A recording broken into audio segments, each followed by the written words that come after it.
Hi, I'm Evan Pickworth from Business Day and the Financial Mail. We've got Suresh Kana with us today, who's the CEO of PwC for South Africa and Africa. He was appointed CEO for Africa 2 years ago. Suresh, great having you with us. Thank you very much. If we could start off, though, with one of the challenges, and that has been empowerment in South Africa. Do you get a sense that these new codes are going to get us on track to develop this massive, major middle segment of our economy? Firstly, any social engineering project of this nature or initiative of this nature comes with risks. I think the codes are in the right direction now. I think it focuses a lot on skills development, which is a core thing for South Africa in that phase. It does focus on the development of small business, which is, I think, another very key area. You've had 2 years of experience in Africa now as CEO, really delving into the continent. Some of the markets are not really that well developed. There's still those hurdles to overcome in Africa. I think Africa poses a huge opportunity, and I think that's why you can see the world focusing on Africa at the moment. You know, it has what we refer to as mega trends taking place, and it's impacted by the mega trends that are around the world. The biggest, obviously, is demographics. Consumerism is going to be a big demand,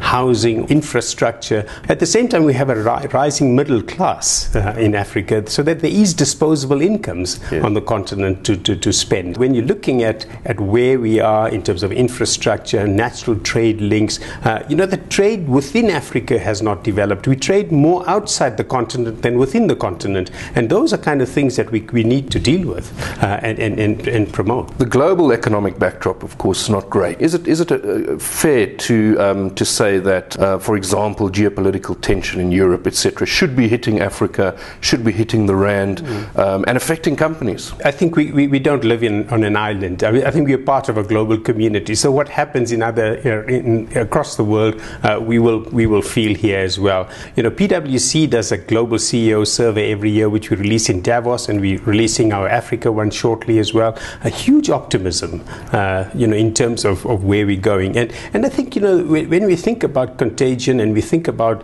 the depressed markets around the world, Africa still offers a huge opportunity that people just can't ignore. When growth slows down in developed economies, people are looking for opportunities, and Africa provides that opportunity to them. Now, skills development, and I know it's close to your heart. The South African Institute of Chartered Accountants has got a great program, Tutuka. It seems to be working, but it's only pockets of South Africa's private sector. Certainly accounting firms with Saica getting it right. We're getting thousands of black accountants through this pipeline. Yeah. What needs to happen, though, to make it work?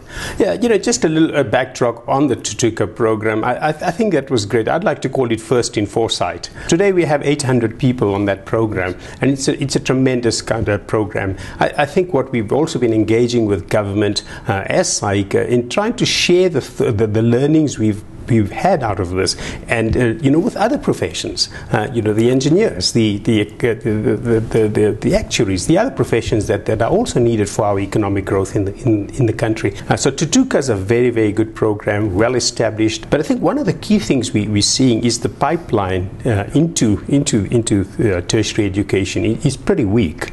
The quality is a challenge in that space, and one of the areas that Saica is now focusing on and we've decided what we want to do is work with the school governing boards, because we believe it's a leadership issue. In the next fortnight, we're going to launch a program where partners in major firms across our profession are going to be supporting and helping the school governing boards to get better. In private school education, they all have strong governance boards and governing boards, and it is from there that the whole curriculum emerges, and good governance is in place in that space, and that is much more far-reaching in terms of how we can enhance education so that the whole pipeline becomes better and stronger. We'll roll it out across the country. We're doing a pilot now with 15 schools, and that's going to be a starting point. We keep hearing, though, that this discourse between government and the private sector is faltering. But this is an example of where it can work. It just takes a bit of leadership, doesn't it? We view governance boards of schools as their leadership. We are strong as a profession in governance, and it's that. So if we can share that to the better good of South Africa, that's what we're aiming at, and I'm sure it's going to be about leadership. There's going to be tough decisions being made, and once we see things at schools not operating, how we get them back on stream. So I think that's, to me, is very promising.